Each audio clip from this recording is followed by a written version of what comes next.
Okay, so one more time, Bomba, hit me. So de-essing, running, you get the hell out. The bomb's gonna blow. We're in a bad spot. Yeah. So what was the question? The bomb's gonna blow. What is your most memorable de-ass the area moment in any game you've ever played on stream?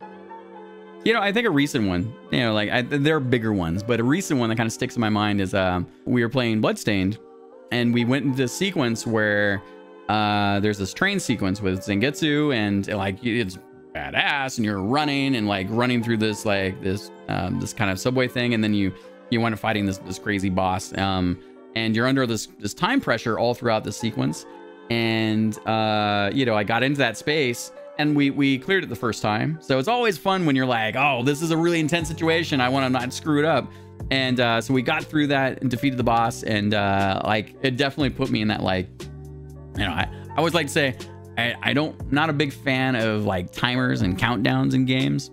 There are exceptions to that, you know, but when they're used in a way that creates a decent amount of fair time pressure, that can be enjoyable. So yeah, that was yeah. So the Bloodstain and the train sequence.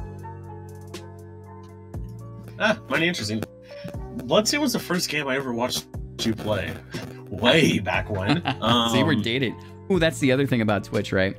So, one is I didn't realize that I would watch, after I play games, I would enjoy watching people play games as much that I've already played as I do. Like, you always get that extra perspective. Just a quick side note.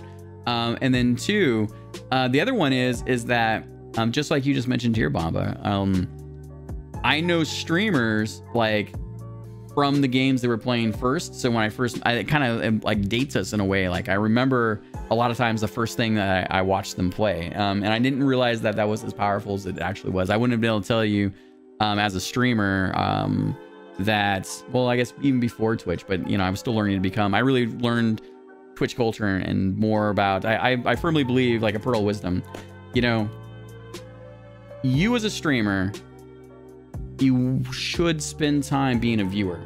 If you cannot behave in a way that you would want your viewers to behave, it's kind of hard, right? Like I'm not saying, you know, like that's my take. It's not a size that fits everyone, but you know, I like to be engaging. I like to ask good questions. I like to cheer bits and ask questions through TTS. I love people to feel the appreciation. My time is always so finite. So when I show up and I spend 10, 15, 20 minutes, sometimes a little bit longer, you know, lurking's another thing, but being active, in the moment, engaged, that's the kind of viewer I love the most. I love when we're going crazy. I love when we're talking about like getting caught up from what happened from the week.